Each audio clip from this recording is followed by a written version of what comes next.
babies.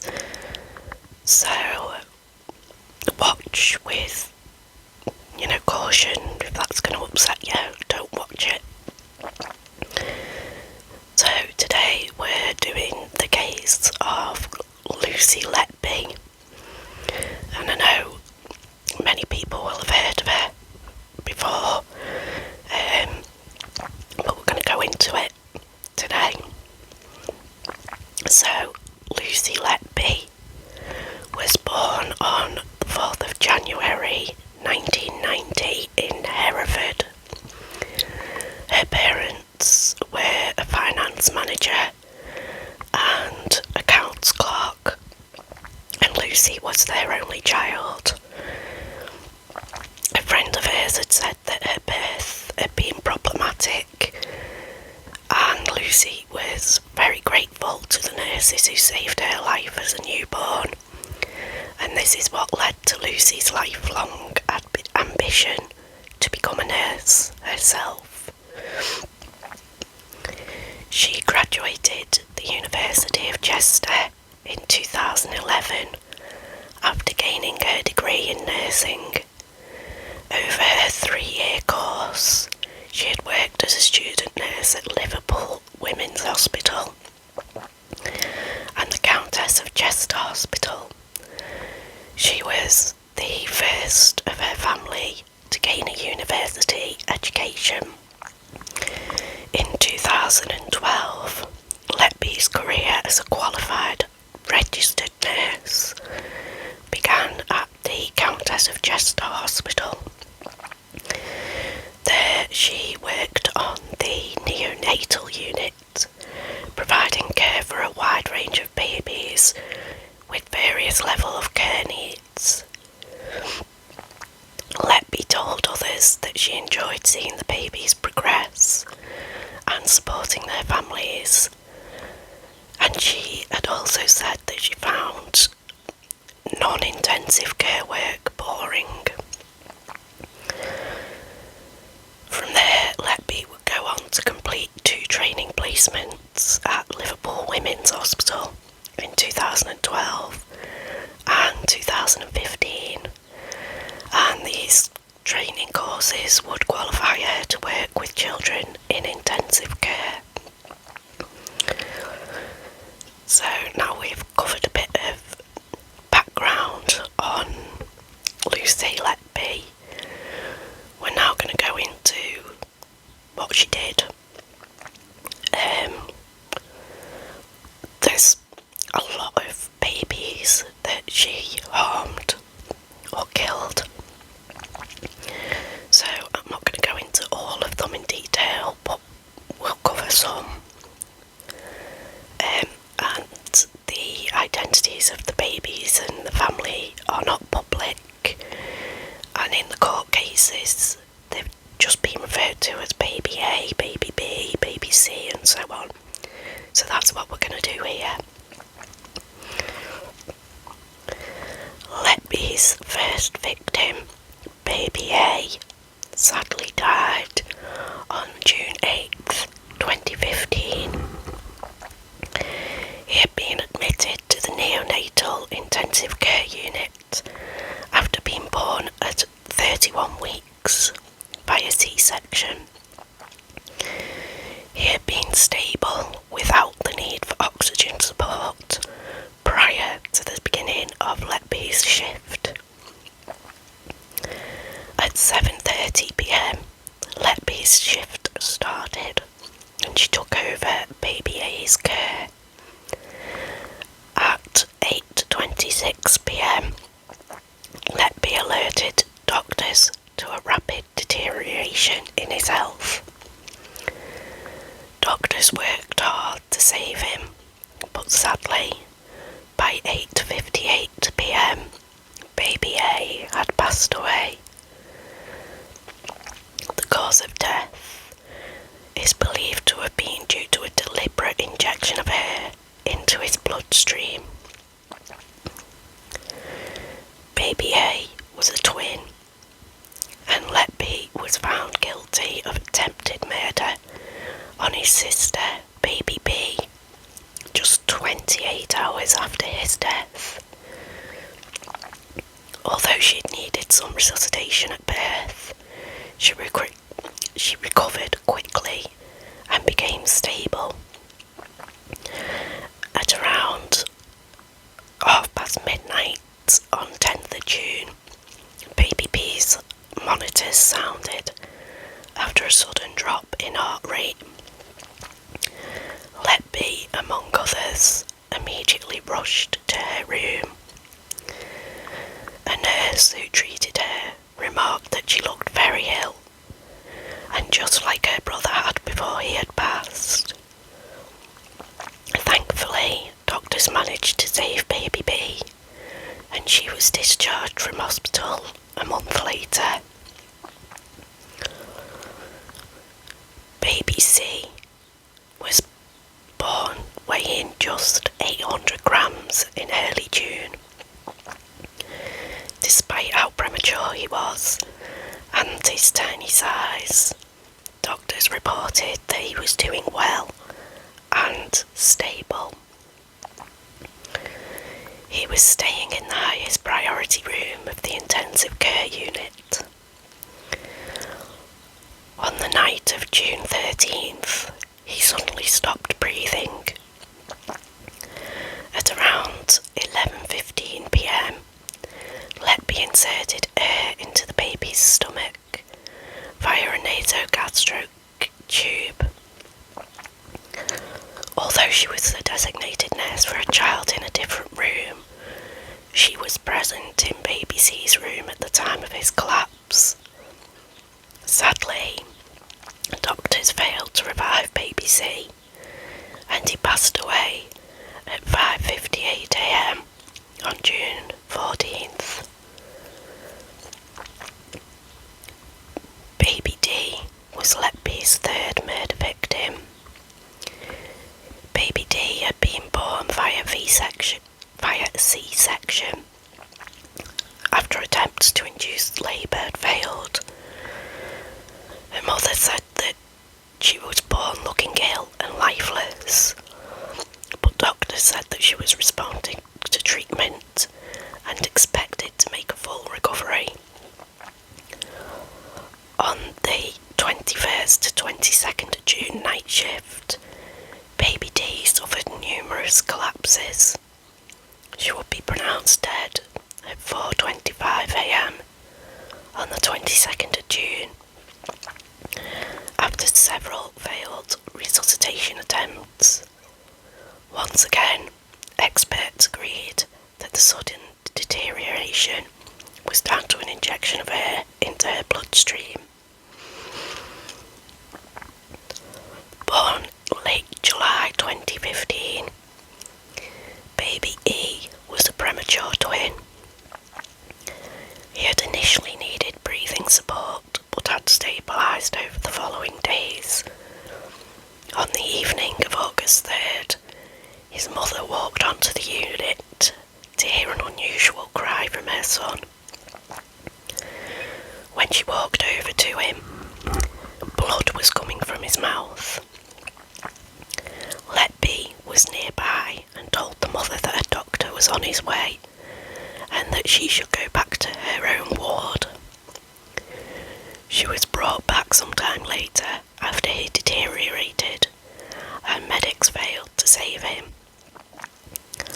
The cause of death was an internal bleed and injection of air. Following his death, Letby attempted to kill his twin brother with a high dose of insulin, but thankfully doctors saved him. Letby would go on to murder 3 more babies and attempt to murder several more. The unit at which all this took place typically only saw 3 or 4 deaths a year.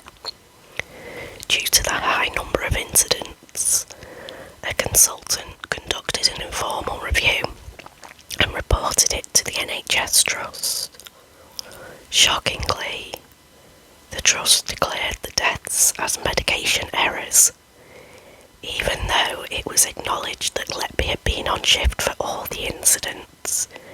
It was classed as an unsurprising coincidence, as Letby often took on extra shifts.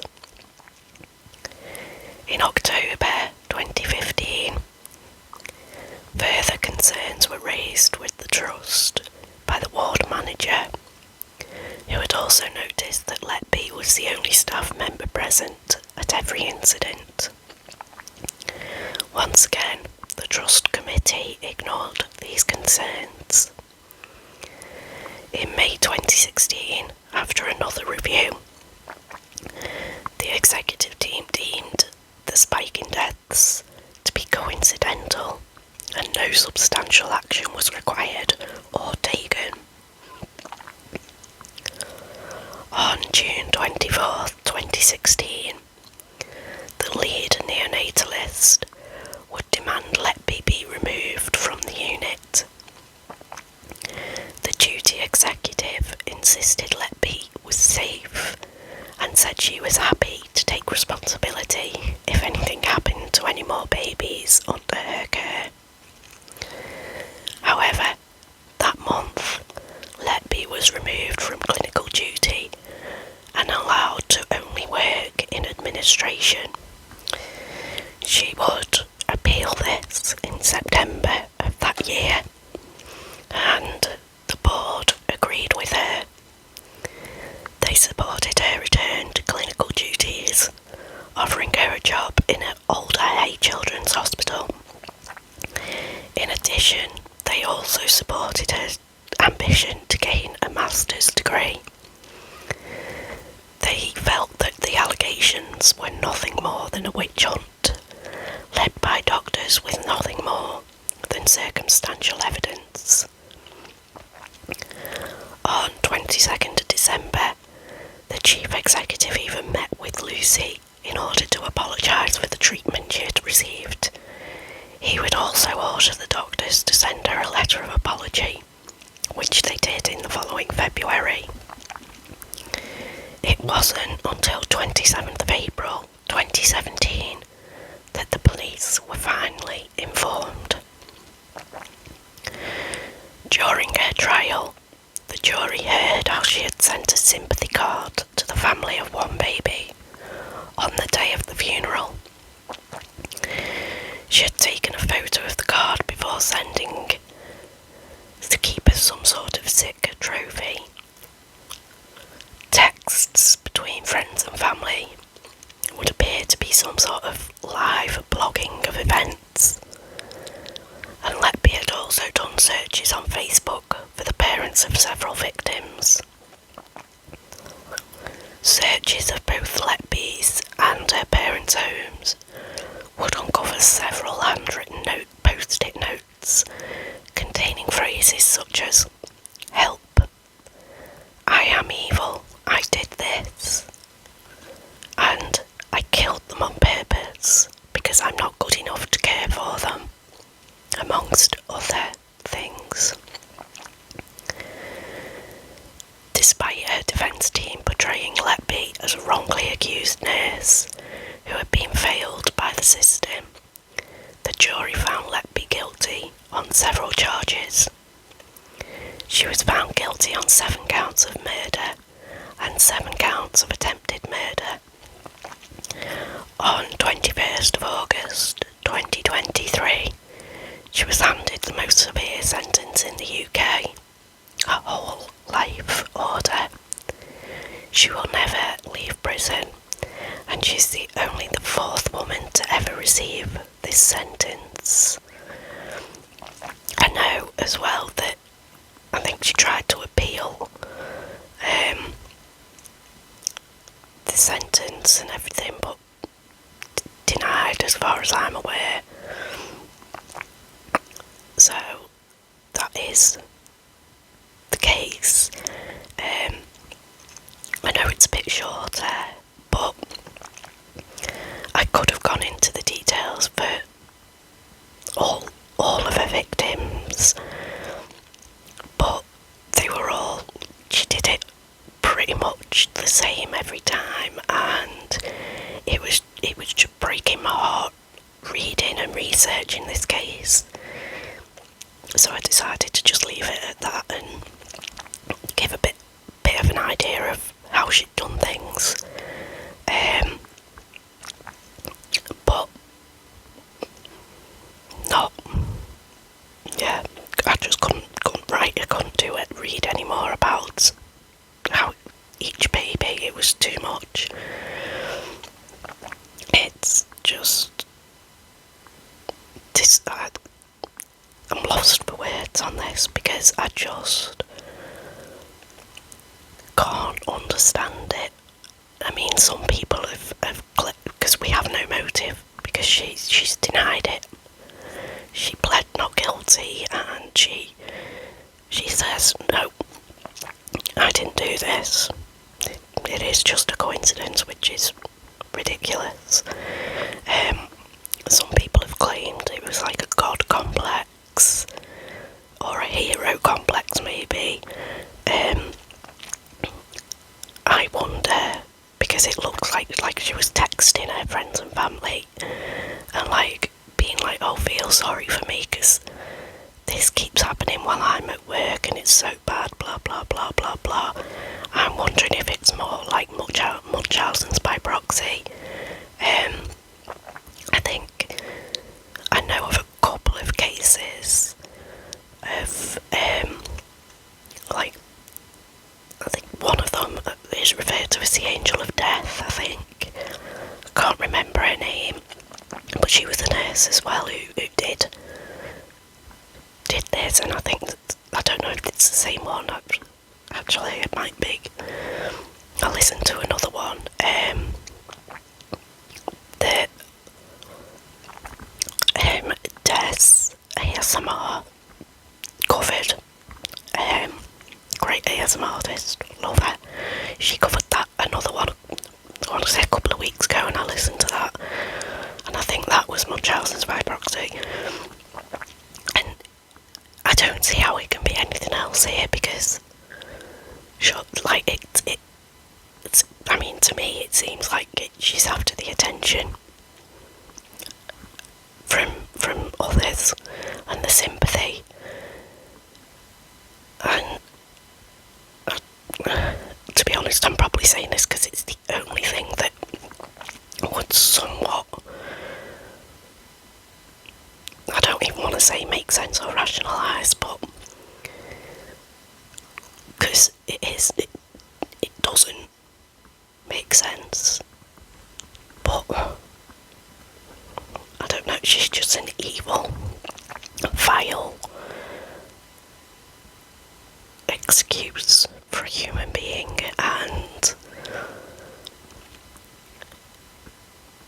I'm still like, this case just shocks me and makes me so angry. Like, I watched the job that she did, like before all my health problems, and that was actually my dream job, and I was going to go to uni and everything and study for it, and I just can't imagine ever, no, like, I wanted to go to work to save those babies, or at least if you knew you couldn't save them, to at least make them comfortable and be there for their family. But I can't understand. Yeah, I can't understand, so I'm going to leave it at that. So, apologies, it's taken me a couple of weeks to get another video out. Just had a few things going on in my personal life, so I've just not been able to record. But hopefully now we're back on track. So as always, if you've got any suggestions or cases that you'd like me to have a look into, like me to cover, then just let me know below. particularly if you've got any that are based in the UK or Europe, because they're what I'm trying to focus on, but I am more than happy to do the odd case.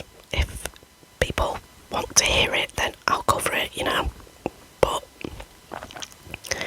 yeah, so I'm gonna go now and do some research for my next video. So I shall see you then. Thank you for watching.